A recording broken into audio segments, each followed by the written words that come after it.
Nalaman mo ang iyong anak ay isa palang bully. Ano ang dapat mong gawin? Ito ay isang karaniwang bahagi ng paglaki, at ang pagtugon dito may pangunawa ay makakatulong sa iyong anak na matutuhan ang halaga ng katapatan. Narito ang isang gabay na hakbang-hakbang para sa iyo. Unang hakbang, manatiling kalmado at unawain ang dahilan.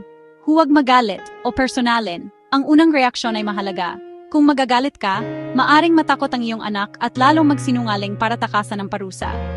Isiping bakit nagsinungaling. Ang mga bata ay nagsisinungaling para sa ilang dahilan. Takot sa parusa.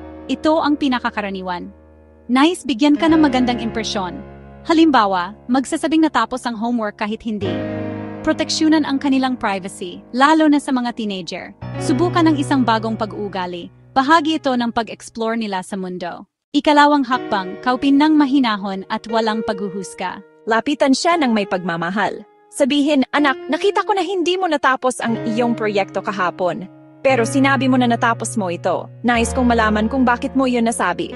Nandito ako para makinig sa iyo. Bigyan siya ng pagkakataong magsalita. Huwag dumiretso sa sermon. Tanungin siya ng mahinahon. Ano ang nangyari?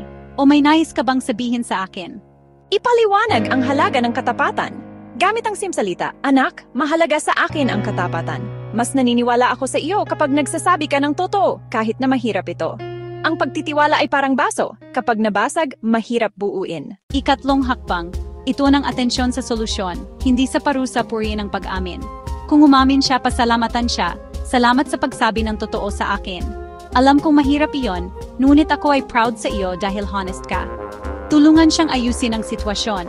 Halimbawa, kung nagsinungaling siya tungkol sa hindi pagtapos ng homework, sabihin, ano sa palagay mo ang dapat nating gawin? Tutulungan kitang tapusin ito ngayon.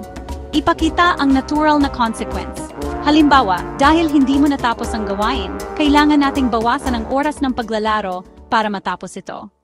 Ika-4 na hakbang, bigyan ng mabuting halimbawa, maging tapat sa iyong mga salita at gawa.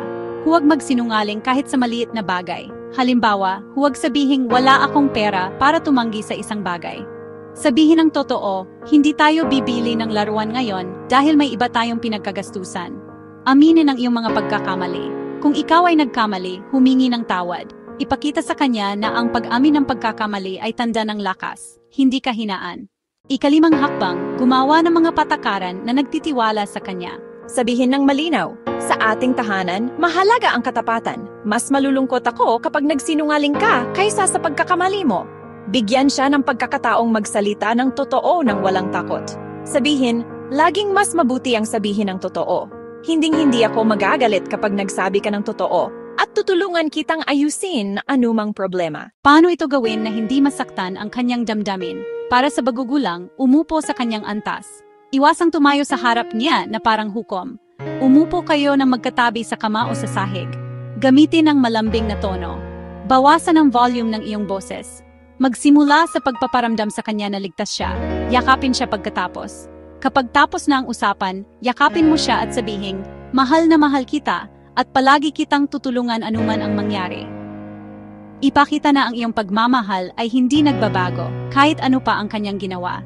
Pagtuunan ng pansin ang ugali, hindi ang pagkatao. Sabihin, ang pagsisinungaling ay maling gawain, imbis na ikaw ay sinungaling.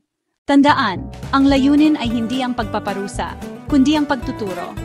Sa bawat pagkakataon, tinuturuan mo ang iyong anak na pumili ng katapatan sa kabila ng takot. Ikaw ay isang magaling na magulang dahil nagtatanong ka at handang matuto. Kaya mo ito. Hanggang sa muli mga ka-transforming the youth through values education, Project Thrive.